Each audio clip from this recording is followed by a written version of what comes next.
Chapter 5. Ben decided to quit and run away. Hydrix had been everything to him as a little boy. Memories of his father and his years playing the piano, where he met all his childhood friends in the center of his mother's nest. He didn't really know anything else, and he couldn't be associated with this town anymore. It was time for him to leave and find joy somehow on his own. He was doing pretty good with his robot cane, and he saved over $600,000 that he was transferring to a bank account in Switzerland for profit growth. He didn't tell anyone of his plans on leaving the city of Hydrix, not even his mother, that had done everything she could to help him since his return from Japan 6 months ago.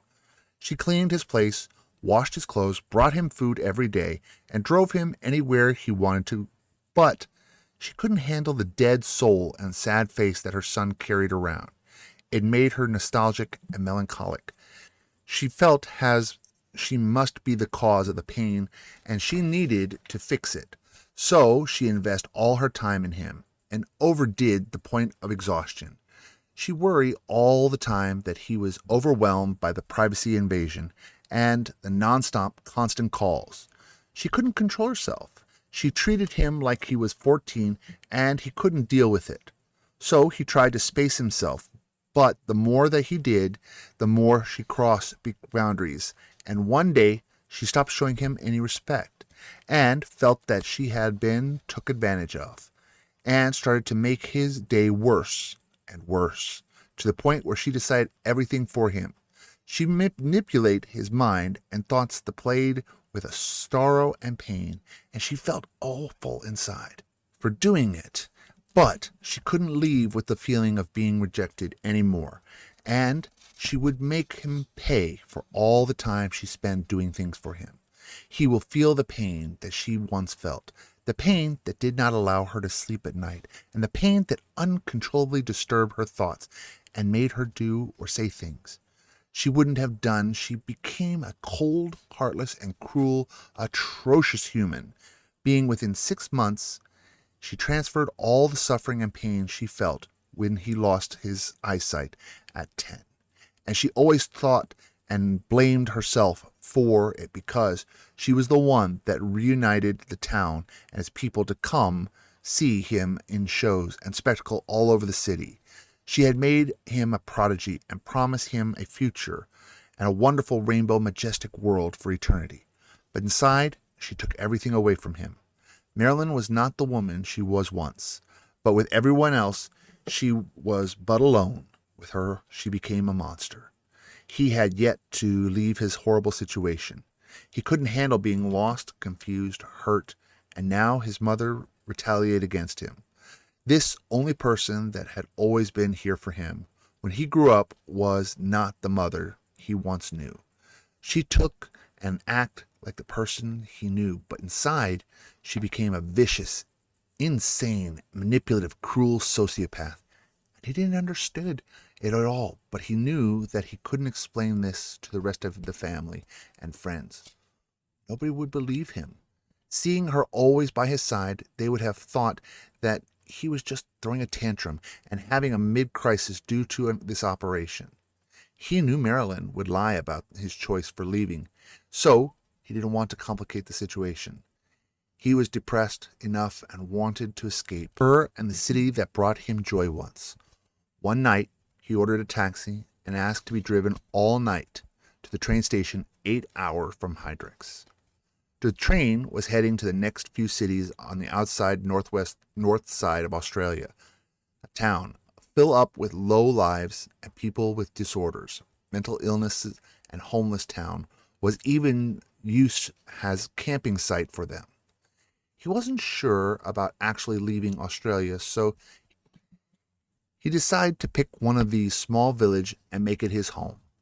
He looked for the smallest town with barely no habitant, but a few cows and farmers that will only come work a few hours during the labor plantation season. The village was called Tory, and it approximately 100 inhabitants, including a few very old elderly farmers and their kids, a few alcoholics spending their day in this only pub in town, and earning from occasional winning on poker night. They lived in shacks made of old bricks that were over 100 years old. The rest of the house looked like old barns, and they were on small convenience store and food truck that would sell on Saturdays. For money making, you'll have to either work for a railroad company or the bar or local store. Most people who couldn't find work would move out because of this lack of things to do. They were one school that could accommodate 40 students from first grade through high school and 2 teachers to teach. This was the perfect place for him to go hide and be left alone. He could buy the town and leave there for 20 years and leave on the savings for $200,000. He bought 3 barns, 5 lands, and a large truck in case he decided to go on a road trip before he left. He sent out an email to all his clients and coworkers, volunteers that said, "I truly enjoy working with all of you. You have been the prune of my eye and my allies, and I cannot thank you enough for magnificent years we had. As you all know, my surgery was a disaster, and I will be leaving in the company darkness until I die. I don't want to be a burden to myself on any of you anymore. I will retreat and opt out of my president title and will share the company at only 20% of its value and only ask for 15% of future profit revenues. I wish you all the best, and I will never forget any of you." On another email to his friends, he wrote, "I can't explain how I feel and what is going on in my mind at the moment. I ask you please understand my need to escape Hydrix. Perhaps someday I will return, but until I do, please remember me before this traumatic surgery happened, and will never forget all the great memories that we shared that will stay engraved in my mind for eternity." He made himself at home and transformed the barn into a 4-bedroom luxury house with a hot tub, large screen TV, and audio sounds everywhere. He decided that he will start a new career in radio, and this town was the perfect town to do it. No one had used the local station radio in 10 years. The last person in charge was a woman named Juliet, and her sister Julie took over the remaining last years, but it died shortly after. He hired a few carpenters, a plumber, and to get his new production studio to look like a California audio recording studio. He drove 45 miles west to invest in a P.O. box to receive all his shipments, and that allowed him to get his studio, audio recording, and radio station up to the latest technology. Edge trending movement. A few days later, the construction started to slow down. The money didn't get to the checks, and they were furious. They came after Ben like a thunderstorm and decided to demolish all the work already in place and stole his equipment as to pay off. When Ben tried to reassure them that it must be a mistake, he called the bank in Switzerland, and they had been a hacker who hit Jack every single accounts and got away and stole all his fortune. He could apply for a criminal court case and a bank account neglected and possibly to see 1/4 of the money back within a year or 2, but he didn't have time for that. Lucky him, he didn't cash the check from the hospital, and this would be everything he has left until his old shop is being brought. He would have to survive and restore his studio the best way he can, and hoping he could make a living this way. He could tell that even in his surrounding areas, there weren't too many radio station or audio production company, and maybe he could introduce himself and make a town folks interested. It was an idea, he thought, but for this, he needed to start to engage in small town carnival, markets, and events happening around him. On Saturday, he hopped on his truck and went to explore the surrounding cities. There were a lot of them, but not many activities going on, but a few restaurants and a bingo hall. He decided to enter the bingo hall and play a game of bingo. When he as soon as entered the hall, a red-haired short lady with funny green hat grabbed his arm and said, "Hello, hello there! So happy you could join us. You not from here." Then she noticed that he couldn't see her face and that his cane robot was talking to him, but she could swear she saw him arrived driving a truck. So she asked, "Mister, you blind?" He responded, "Yes." She replied, How does a blind man drive a pickup truck? He replied, in the city, I used to have a made-up car when I was partially blind. But now that I am fully blind due to surgery gone wrong, I received this robot cane, and he tells me exactly what to do.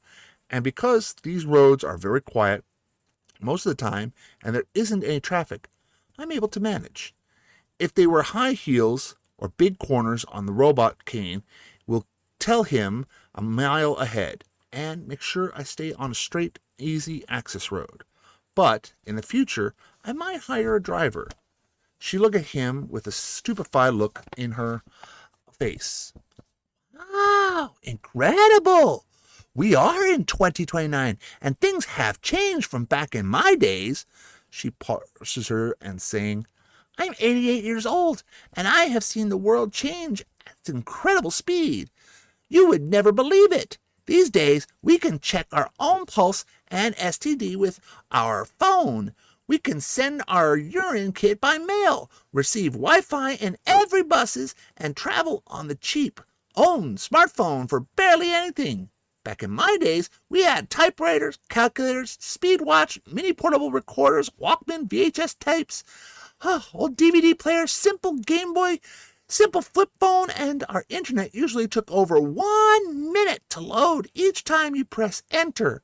You couldn't just book your doctor appointment by email or check your health records alone and talk to a nurse by video cam. You couldn't just create podcasts for barely anything and have any of your music upload to Amazon, Spotify, iTunes with minutes. You couldn't even create your own CD or make labels without a special machine for it. Now, these days, you can print everything for free. This is the only thing you pay for is your ink. Now, these days, you can have a camcorder the size of your little finger and even talk to someone while grocery shopping. You can call anyone, everywhere, for free with Facebook and Skype and create meetings for absolutely no money. All these used to cost a lot of money. Now, they invented robots to take care of the most delicate surgery and portable ultrasound system for midwife, X-ray machines that are smaller and portable and gave you maximum result. Get you your money through ATM machine, using your thumbprint or locking your phone using solely your voice. You can ask a robot voice to be your alarm, your GPS system, your scheduler, and play any music you ask her to. In our days, we sat on the porch, play the piano, or laugh a lot. We didn't need a computer to find things, to do what we didn't need to explore other places, leaves by starting and comparing pictures. But we also did not have chance to be transported anywhere in the world and watch live event happening before our eyes.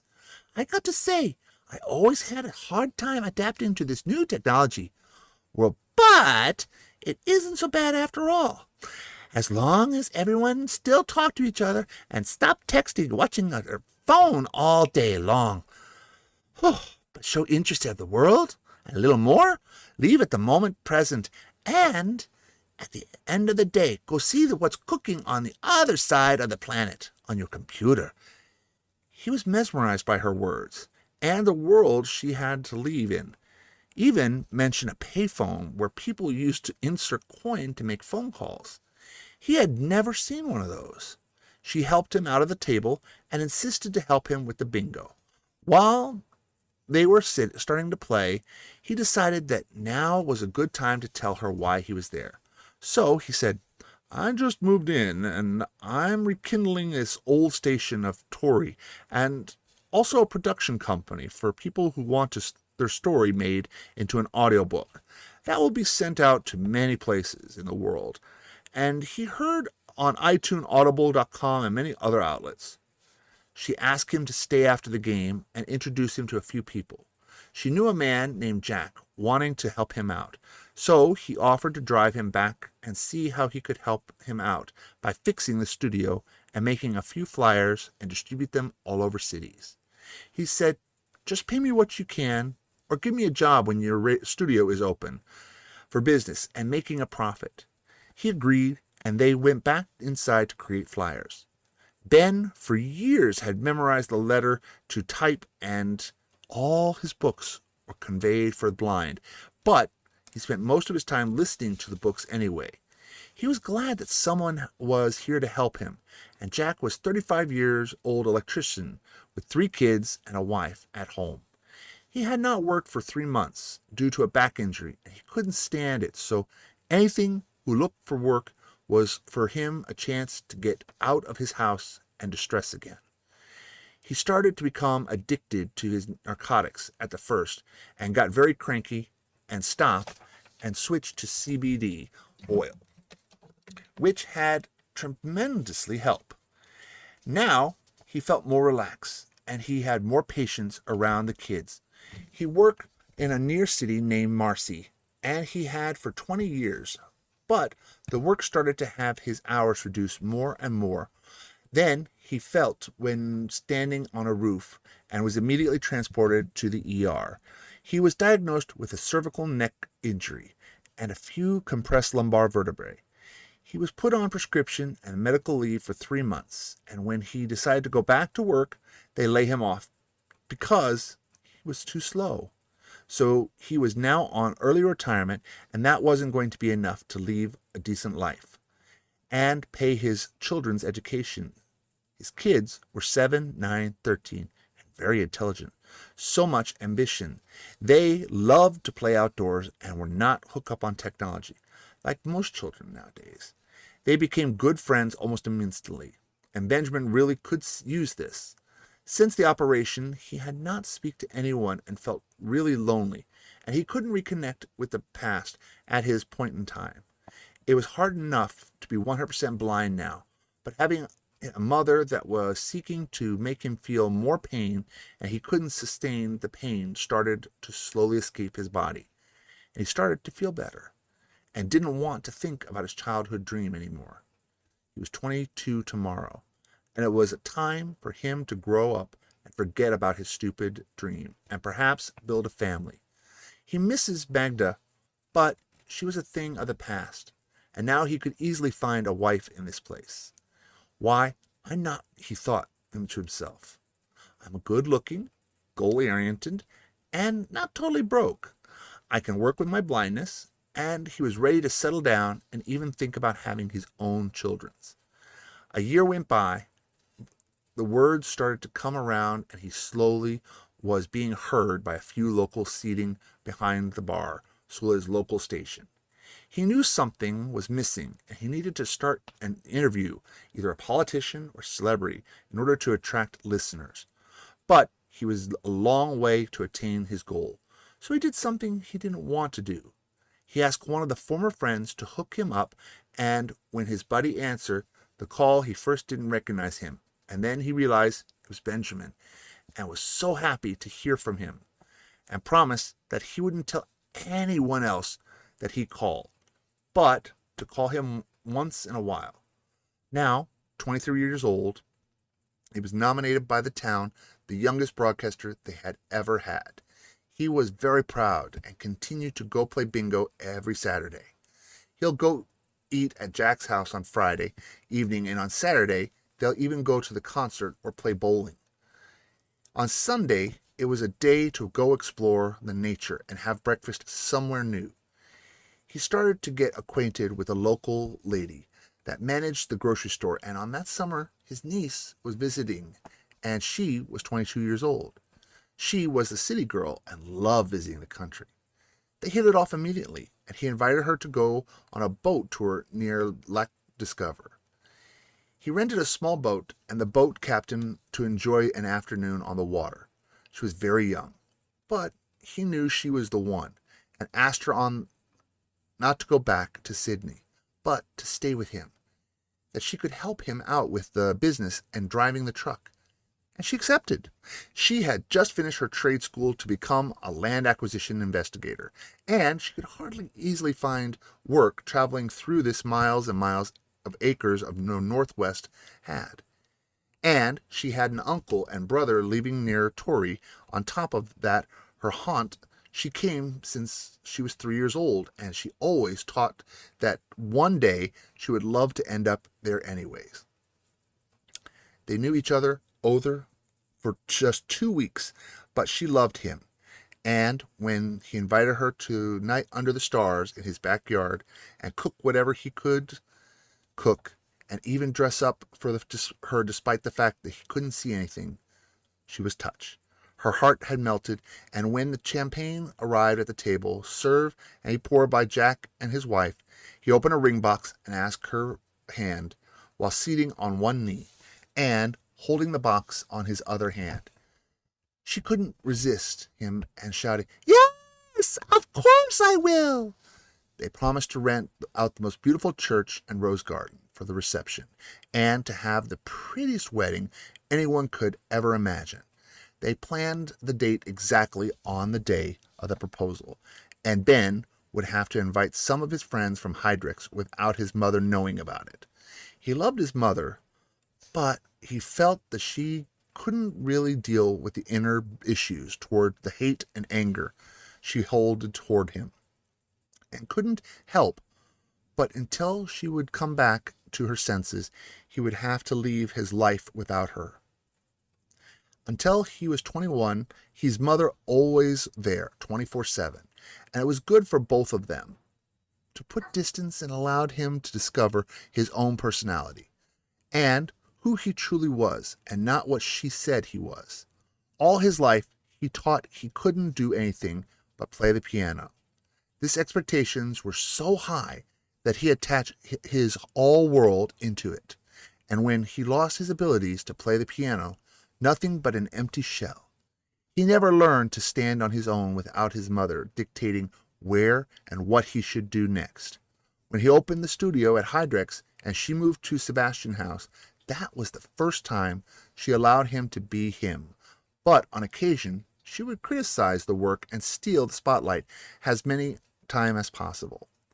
He didn't care much because he was always getting the spotlight, and if she needed so bad, he would just give her the spotlight and the credit for his hard work. She was a hard worker, a generous mother that loved him very much. But she needed to concentrate on her husband and new daughter-in-law and allow Ben to be his own person. Sophia was average size, long, blonde, curly-haired, green eyes. She loved school and so happy she graduated. And now she just needed to get her license to start picking up some work. After he proposed, she gathered all her friends to her aunt's house for the weekend, a few months before the wedding, and called it the Bachelorette Weekend. She had so many things planned for them, and they were her best friends. They knew each other from a young age, and she could trust them 100%. Ben had found the perfect priest during Sunday Mass and receiving personalized sermon. He asked the priest to attend the wedding and become their priest, and all their 5 friends he invited were excited to get to see him again after such a long time. He ordered a sur-measure suit and tie and celebrated his last night as a single man with all of them. He brought them to a near city that had a local comedy club and dance floor. They caught up, and he felt he was finally his old self again. Everyone was so happy to see him in such wonderful shape, and they would meet the future wife earlier, and she was lovely, they thought. "Tomorrow's the big day," said Steve, and all this other replies. "Yes, man, you are going to be the first to marry out of all of us.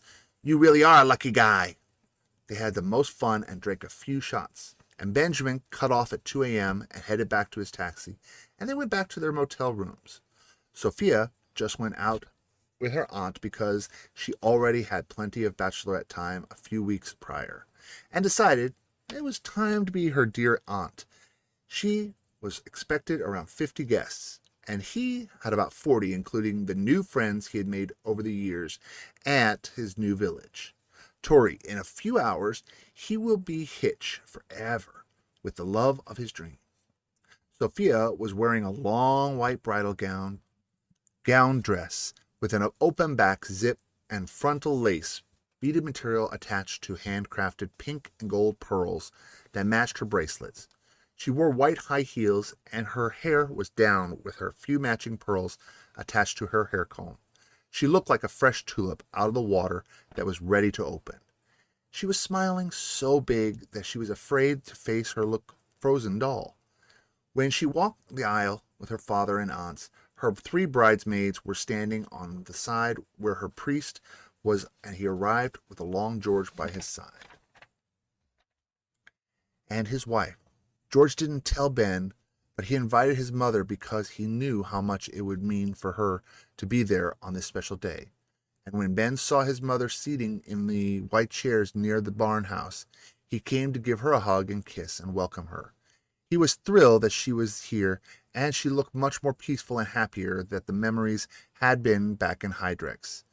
The value ceremony began, and they gathered around 5 long tables surrounded by long ivory poles standing, forming a square decorated by multicolored roses and yellow petunias.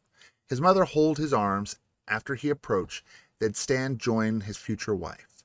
The priest allowed them to read their own values and proceed with the union treatment, and finally asked, "Would you, Benjamin, accept Sophia to be your lawful wife, to have and to hold from this day forward, for better or for worse, for richer or poorer, in sickness and in health, to love, cherish, until death do you part?" She answered, "Yes." "And do you, Sophia, accept Benjamin to be your lawful husband, to have and hold from this day forward, for better or worse, for richer or poorer, in sickness and health, to love, cherish, until death do you part?" He replied, "Yes." "You can now embrace the bride and groom. Messieurs and mesdames, I declare the couple now husband and wife." And they kissed each other for a while, and the crowd applauded.